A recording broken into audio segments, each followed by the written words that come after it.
ए भैया तार बाबू के बियाह होता हो। का बात करता रही बुढ़ापा में? अरे तार हो बाबू ना होई बाबू। का बाबू बाबू बाबू ए बाबू आओ ना। अरे ई त हमर मजनुआ हो। अरे भाग जो ना त तहरा के मुआ देहे सोन। ए बाबू बाबू बाबू आओ ना।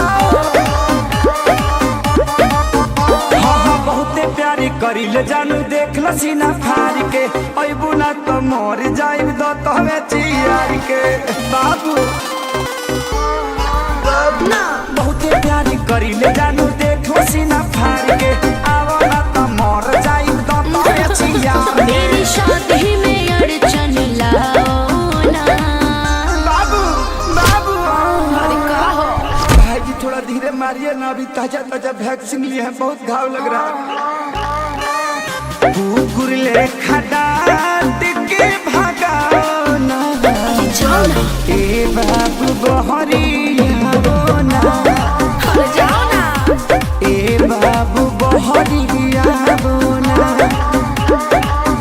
अरे साफे थुथुर हवा का। अरे जाना। अरे सब मार के मुआ दी है। अरे काहे नहीं खो समझत। अरे जाना।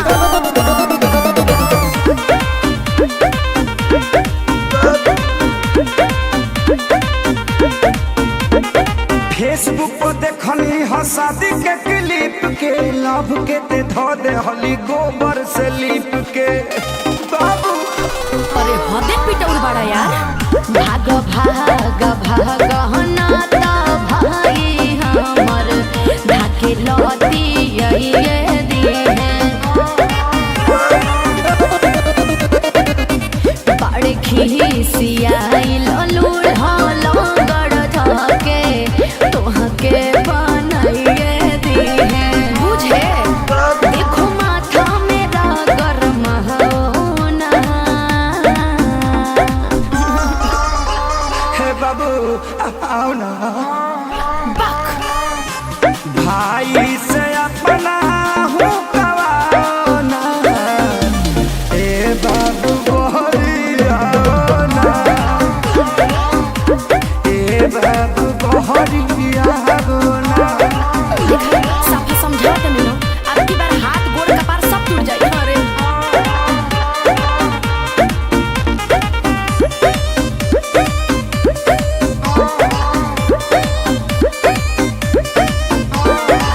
तू हमर काजल हम अजय देवगन हो।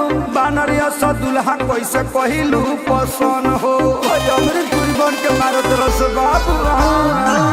कमी कुछ नहीं खे बस तहनी मनी तोहरा से खरिया बाड़े बड़े बेरोजगार ना विवेक सुना दुल्हा नो करिया बड़े। अब समझ में आई रखे सारे विशाल घर जाओ ना। अरे जाओ। आओ ना आओ ना। ए बाबू आओ ना।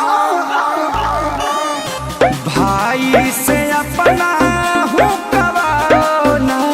जाओ ना। ए बाबू बहरिया ना। ए बाबू बहरिया ना। बाबू बाबू आओ ना। जाओ ना। आओ ना। जाओ ना। आओ ना। अरे मर जाइबे रे मजनुआ। भाग जो। ए पंकज जी गड़िया लेके आई ना।